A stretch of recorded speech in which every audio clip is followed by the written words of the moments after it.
चिन्तितफलपरिपोषण चिन्तामणिरेव काञ्चिनिलया मे चिरतरसुचरितसुलभा चित्तं शिशिरयतु चित्सुखाधारा।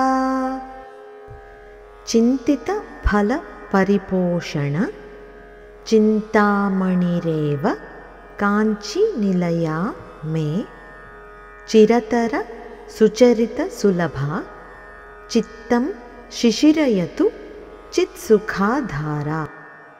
భక్తుల కోరికలను తీర్చే చింతామణిగా ప్రసిద్ధమైన ఆ జగజ్జనని కంచిలో కామాక్షీదేవిగా ప్రకాశించుచున్నది. అత్యంత పుణ్యాత్ములకు మాత్రమే ఆ తల్లి సులభంగా వశురాలవుతుంది. చైతన్య ప్రవాహ స్వరూపిణి అయిన ఆ అమ్మవారు తన అమృతమయమైన ధారలతో తపించిపోతున్న మన చిత్తములను శాంతపరుస్తుంది. ఇప్పుడు మరొక్కసారి శ్లోకాన్ని చదువుకుందాం. చింతిత ఫల పరిపోషణ చింతామణిరేవ కాంచినిలయా మే చిరతర సుచరిత సులభా చిత్తం శిశిరయతు చిత్సుఖాధారా।